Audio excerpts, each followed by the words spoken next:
gabi po mga kaibigan at mga minamahal naming mga panauhin.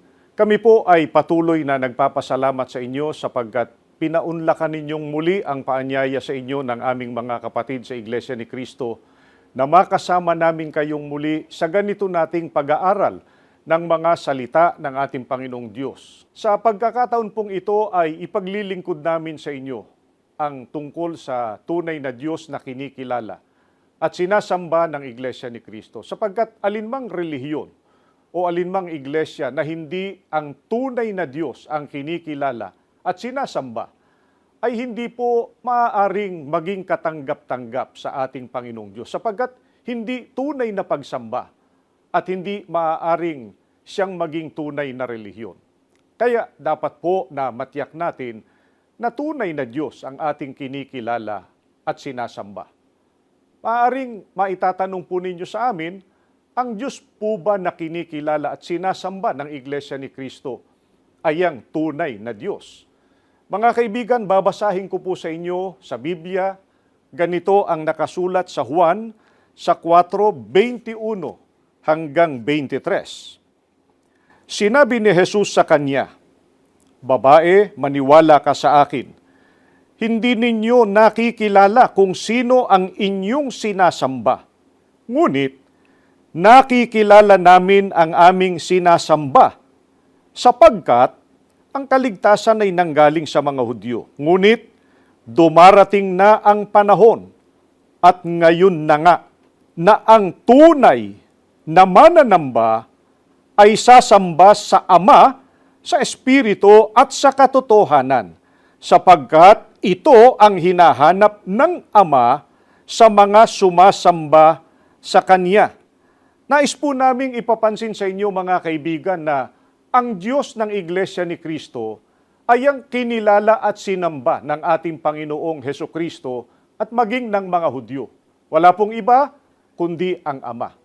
Nakasulat po ba sa Biblia na si Kristo ay may Diyos na kinilala at sinamba? Nakasulat po. Katunayan, ang sabi po sa talata na ating binasa, ang sabi ng Panginoong Hesukristo, nakikilala namin ang aming sinasamba. Nais po naming ipapansin sa inyo na ang Panginoong Hesukristo mismo ang nagsabi na siya ay may kinikilala at may sinasambang Diyos. Sino po ang kausap dito o kaamin ng ating Panginoong Hesukristo dito sa ating binasa na ang kinikilala rin at sinasamba rin ay ang tunay na Diyos? Sila po ang mga Hudyo. At dahil po sa ang mga Hudyo noon o ang mga Israelita noon ang nakakakilala at sumasamba sa tunay na Diyos, ano po ang uri ng pagsamba na kanilang isinasagawa noon? Natitiyak po natin na tunay na pagsamba sapagkat nakasulat po dito sa Roma, ganito po ang nakatala. Babasahin ko po sa inyo ang pahayag ni Apostol Pablo. Pakinggan ninyong mabuti. Sila'y mga Israelita at itinuring ng Diyos na mga anak niya. Nakita nila ang maliwanag na tanda na nagpapakilalang siya'y kasama nila. Sa kanila, nakipagtipan ang Diyos. Sa kanila rin, ibinigay ang kautusan, ang tunay na pagsamba at ang mga pangako. Mga kaibigan, tunay na Diyos po ang kinilala at sinamba ng mga Israelita at tunay na pagsamba rin ang kanilang isinagawa. Kaya sa kanila noon, ipinapapansin po namin sa inyo yung sinasabi sa talata ng Biblia, sa kanila noon nakipagtipan ang Diyos. Sa kanila rin ibinigay ang kautusan. Sa kanila rin ibinigay ang tunay na pagsamba at ang mga pangako ng ating Panginoong Diyos. Kaya nga sa panahong Kristiyano, mga kaibigan, nang ipakilala ng ating Panginoong Hesukristo ang tunay na Diyos, ilan ang Diyos na kinikilala at ipinakilala ng ating Panginoong Hesukristo. Mababasa po natin dito po sa Juan, sa 17:1 at sa talatang 3, ganito po ang pahayag mismo ng ating Panginoong Hesukristo. Pagkasabi ni Jesus nito, tumingala siya sa langit at nagsabi, Ama, dumating na ang oras. Luwalhatiin mo ang iyong anak upang luwalhatiin ka rin ng iyong anak. At ito ang buhay na walang hanggan, ang makilala kanila, ikaw na kaisa-isang tunay na Diyos at si Jesucristong sinugo mo. Mga kaibigan, sa binasa po nating ito, hindi po sinabi ng ating Panginoong Jesucristo na ako ang makilala nilang Diyos. O kaya ay tayong tatlo ng Espiritu Santo ang makilala nilang Diyos. Ang sabi po ng ating Panginoong Jesucristo, malinaw, ito ang buhay na walang hanggan. Ang makilala ka nila. Ikaw na kaisa-isang tunay na Diyos. Kaya mga kaibigan, hindi po maaaring tunay na Diyos din ang Panginoong Hesukristo, sapagkat sasalungatin po nito ang sinabi niya na ang Ama ang kaisa-isang tunay na Diyos. Ang Diyos po na ipinakilala ng ating Panginoong Hesukristo ay ang Ama. Malinaw po yun. Hindi po si Kristo ang Ama. Siya po ay anak. Kaya hindi siya ang Diyos. Ang Diyos po ay walang tatlong persona, na tulad ng sinasabi naman ng iba na mayroon daw Diyos Anak at Diyos Espiritu Santo bukod sa Diyos Ama. Mga kaibigan, wala po sa Biblia ang aral na kung tawagin ay Trinidad. At tungkol pa rin po sa ating Panginoong Hesukristo, mga kaibigan, paano po ba ipinakita ang kaibahan niya? Paano ipinakita ng Panginoong Hesukristo na iba siya sa Ama na iisang tunay na Diyos? Ang sabi po ng ating Panginoong Hesukristo, babalikan po natin ang kanyang pahayag kanina sa binasa natin. Ang sabi po ng ating Panginoong Hesukristo sa kanyang sarili, sinugo mo. Malinaw po, sinugo siya ng Ama. Ang tunay na Diyos po, hindi po isinusugo. Sa halip, ang tunay na Diyos, siya po ang nagsusugo. Kaya, para po sa mga kaanib sa Iglesia ni Cristo, ang Ama lamang ang tunay na Diyos. At ang isa po sa mga katibayan na wasto ang paniniwala namin tungkol dito ay ang Ama rin po ang kinikilala at sinasamba ng ating Panginoong Hesukristo. Sa panig po naman ng mga apostol ng ating Panginoong Hesukristo, sino rin po ang iisang Diyos na tunay na ipinakilala nila? Mababasa po natin, mga kaibigan, ang nakasulat dito po sa unang Korinto sa 8:5 hanggang 6. Bagamat marami ang natuturingang Diyos sa langit daw at sa lupa, dahil maraming dinidiyos na pinapanginoon ang mga tao. Gayunman, hindi lahat ay may ganyang kaalaman. Iisa lamang talaga ang Diyos, ang Ama na lumalang ng lahat. Iisa lamang ang Panginoon, si Jesucristo. Sa pamamagitan niya, tayo nilalang. At dahil sa Kanya, kaya tayo nabubuhay. Ito po ay pahayag ng mga apostol. Ano po ang kanilang pagpapakilala? Iisa lamang talaga ang Diyos, ang Ama na lumalang ng lahat. Sa makatwid, kalaban po ng ating Panginoong Jesucristo at ng mga apostol niya, ang sino mang nagtuturo na meron pang ibang Diyos maliban sa Ama na manlalalang. Mga kaibigan, mahalagang matyak pa rin natin. Alin pang aral ng Biblia ang nilalabag ng pagtuturong ang isang Diyos, ang iisang tunay na Diyos ay may tatlong persona. Babasahin ko po sa inyo, mga kaibigan, ito pong nakasulat sa Isaiah 45:21, ito po'y pahayag mismo ng ating Panginoong Diyos, ng Ama. Ganito po ang ating mababasa, pakinggan ninyong mabuti. Kayo'y mangagpahayag at mangagpasapit. Oo, magsanggunian silang magkakasama.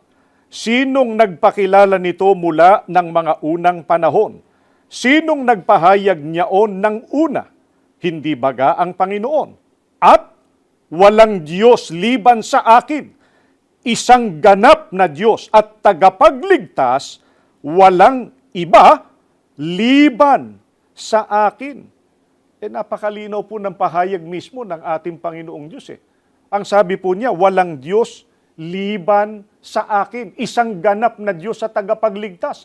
Walang iba liban sa akin. Hindi lamang po wala sa Biblia, kundi salungat pa sa itinuturo ng Biblia. Salungat sa pagtuturo ng ating Panginoong Diyos mismo. Ang pagtuturong ang isang Diyos ay may tatlong persona.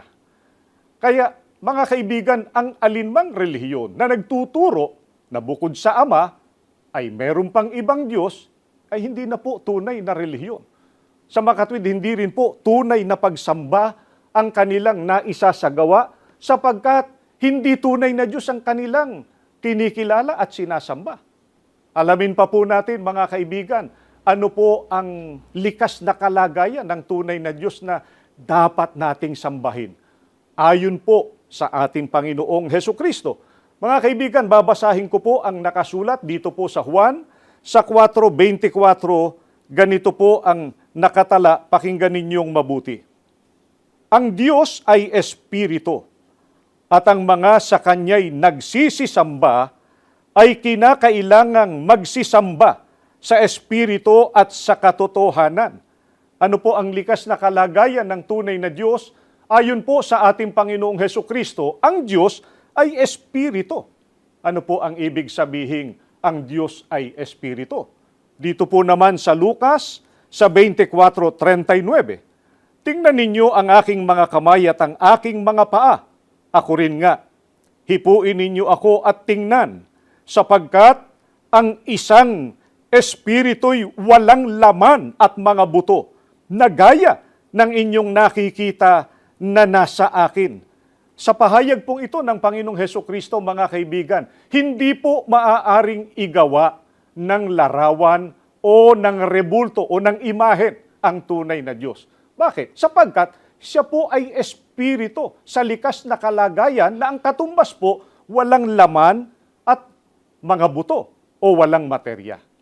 Kaya po isang napakalaking pagkakamali ang nagagawa po ng mga taong gumagamit ng larawan o ng anumang imahen sa kanilang ginagawang pagsamba. Bakit po? Sa ano po ba hindi dapat na iparis o itulad ng tao ang ating Panginoong Diyos? Babasahin ko po ganito ang nakasulat dito po sa Gawa sa 17:29. Yamang mga supling niya tayo.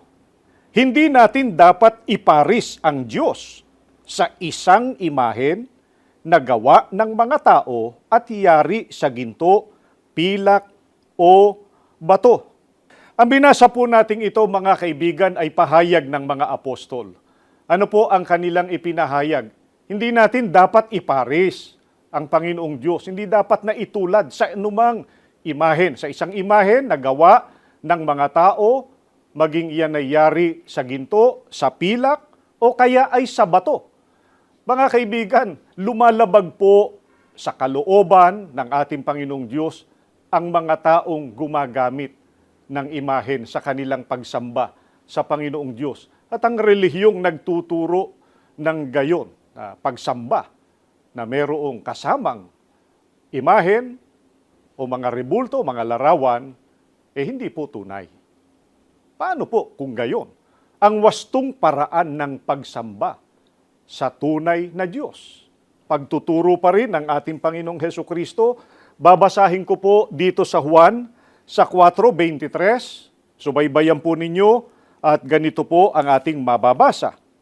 Datapwat dumarating ang oras at ngayon nga, nasasambahin ng mga tunay na mananamba ang Ama sa Espiritu at katotohanan, sapagkat hinahanap ng Ama ang mga gayon na maging mananamba sa Kanya.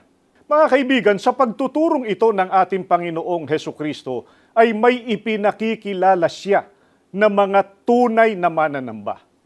Ang sabi niya, sasambahin ng mga tunay na mananamba ang Ama sa Espiritu at katotohanan, sapagkat hinahanap ng Ama ang mga gayon na maging mananamba sa Kanya.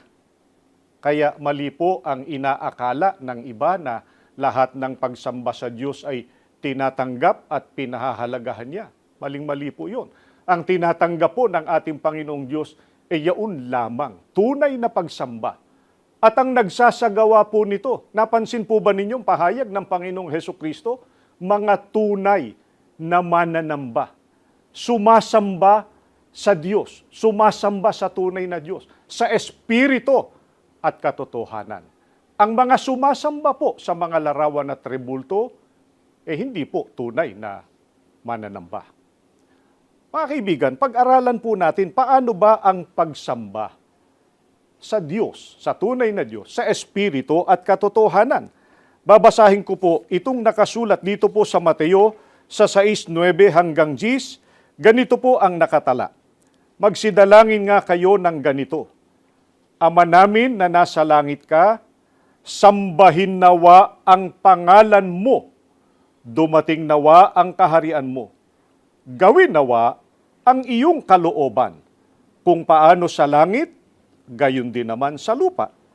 Mga kaibigan, ito po ang pagtuturo ng ating Panginoong Hesukristo na ang pagsamba sa ating Panginoong Diyos sa Espiritu ay sa pamamagitan ng pagsamba sa Kanyang pangalan. Ang pagsamba po sa Kanya, sa ating Panginoong Diyos sa katotohanan, ay sa pamamagitan ng gawin o ganapin ang Kanyang kalooban, sundin ang Kanyang kalooban.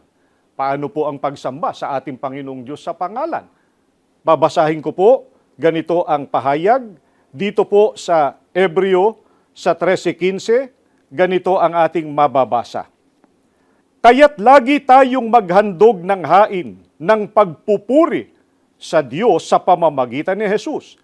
Pagpupuring nagpapahayag ng ating pagkilala sa Kanyang pangalan. Ang mga pagpupuri po na naghahayag ng pangalan ng ating Panginoong Diyos na ito ang pagsamba sa pangalan niya ay ang mga hinahanap ng ating Panginoong Diyos ay ang mga inihahandog na mga awit ng pagpupuri at mga pananalangin sa Kanya. Ganyan po ang isinasagawang pagsamba sa ating Panginoong Diyos sa loob ng Iglesia ni Cristo. Sa tuwing sumasamba, naghahandog ng mga pag-awit, naghahandog po ng mga pagpupuri sa ating Panginoong Diyos. Alamin po natin mga kaibigan, ano po ang pananagutan sa ating Panginoong Diyos ng lahat ng mga tao. Babasahin ko po ang nakasulat dito po sa awit sa 102-3. Ganito po ang ating mababasa. Mangaglingkod kayo na may kasayahan sa Panginoon. Magsilapit kayo sa Kanyang harapan na may awitan. Alamin ninyo na ang Panginoon ay siyang Diyos. Siya ang lumalang sa atin at tayo'y Kanya. Tayo'y Kanyang bayan at mga tupa ng Kanyang pastulan. Para mapatunayan po natin na tayo ay kumikilala sa ating Panginoong Diyos, gawin natin ang ating pananagutan sa Kanya. Sana po narinig ninyo at naunawaan ang mga pahayag na ito ng Biblia. Kailangang maglingkod at alamin o kilalanin ng tao na ang ating Panginoong Diyos ang siyang lumalang sa atin. Isang pangunahin po at katutubong pananagutan ng nilalang na maglingkod at sumamba sa lumalang sa Kanya. Kasalanan po at kawalan ng utang na loob sa ating Panginoong Diyos kapag hindi ginawa ng tao ang pagsamba sa Kanya. Sapagkat ano po ang katumbas noon? Ang katumbas po niyan ay hindi pagkilala sa ating Panginoong Diyos. At ano po ang babala sa mga tumatangging sumunod at kumilala sa Kanya? Ganito po ang mababasa natin sa 2 Tesalonica sa 1:8 hanggang 9. Na maghihiganti sa hindi nagsisikilala sa Diyos at sa kanila na hindi nagsisitalima sa ebanghelyo ng ating Panginoong Hesus, na siyang tatanggap ng kaparusahan na walang hanggang kapahamakang mula sa harapan ng Panginoon at mula sa kaluwalhatian ng Kanyang kapangyarihan. Tiniyak po ng banal na kasulatan na sino mang tumangging sumunod at kumilala sa Panginoong Diyos, ang sabi ay tatanggap ng kaparusahan na walang hanggang kapahamakan. Sino yon? Sila yung mga hindi nagsisikilala sa ating Panginoong Diyos at hindi rin nagsisitalima sa ebanghelyo ng ating Panginoong Hesukristo. na ano po ang katumbas noon. Ang katumbas ay mapapahamak at hindi po maliligtas sa araw ng paghukom. Kaya napakabigat po na kasalanan ang hindi pagsamba at hindi pagkilala sa ating Panginoong Diyos. Paano po ang pagkilala sa Panginoong Diyos? Mahalaga na yan po ay malaman ng lahat. Babasahin ko po sa inyo ang nakasulat dito po sa unang Juan, sa 2:3. At sa ganito'y nalalaman natin na siya'y ating nakikilala kung tinutupad natin ang kanyang mga utos. Mga kaibigan, kahit na paulit-ulit na sabihin ng tao na siya ay kumikilala sa Panginoong Diyos, kung hindi naman niya tinutupad ang mga aral at ang mga utos ng ating Panginoong Diyos, hindi po tunay ang kanyang pagkilala. Kaya dapat lang tuparin ng tao, tayo na nilalang ng ating Panginoong Diyos, ang lahat ng kanyang mga utos na yun po ay para sa ating ikabubuti. Alamin pa po natin ano pang pananagutan ng mga kumikilala sa ating Panginoong Diyos. Ganito po ang nakasulat, babasahin ko dito sa awit, sa 95:6 hanggang 7, ganito po ang nakatala. O magsiparito kayo, tayo'y magsisamba at magsiyukod. Tayo'y magsiluhod sa harap ng Panginoon na may lalang sa atin, sapagkat siya'y ating Diyos, at tayo'y bayan ng kanyang pastulan, at mga tupa ng kanyang kamay. Ngayon, kung inyong diringgin ang kanyang tinig. Mga kaibigan, ng pagsamba po ay isang napakahalagang pananagutan nating lahat sa ating Panginoong Diyos. Hindi po ito dapat napabayaan, ni hindi dapat ipagwalang bahala, sapagkat ang mga tapat na lingkod ng ating Panginoong Diyos nasa pagsunod sa kanyang mga utos. Pinatutunayan nila ang pagkilala at pagsamba sa ating Panginoong Diyos sa pamamagitan ng pagganap sa kanyang mga kautusan. Ano po ang maaasahan ng mga lingkod ng ating Panginoong Diyos na tapat na sumusunod sa kanyang mga utos o sa kanyang mga kalooban? Mababasa po natin dito sa awit sa 128:1 hanggang 2. Mapalad ang bawat tao na kay Yahweh ay may takot. Ang maalab na adhikay sumunod sa kanyang utos. Hindi siya magkukulang sa anumang kailangan. Ang buhay ay maligaya't uunlad ang kanyang buhay. Mga kaibigan, hindi ho ba't ito ang ating pinakahahangad tayong lahat?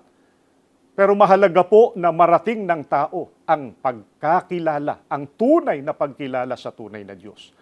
Ito po ay upang magkaroon ng kabuluhan ang pagsamba at ang mga paglilingkod na iniuukol natin sa may lalang sa atin. Na ito naman ang ikapagtatamo rin natin ng pangakong kaligtasan.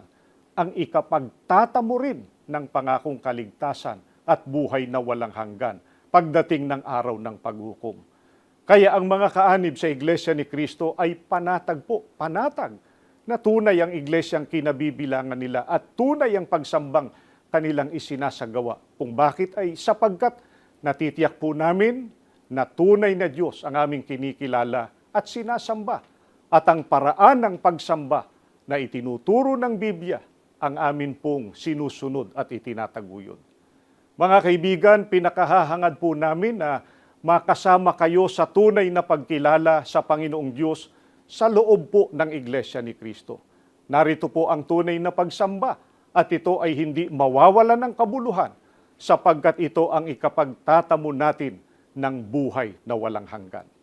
Mga mahal na kaibigan, patuloy namin kayong inaanyayahan na mag-subscribe sa aming official YouTube channel, INC Evangelical Mission, at INC TV YouTube channel, at kung mayroong kayong katanungan o mga paksa na nais ipatalakay, ilagay lamang po ninyo sa comment section.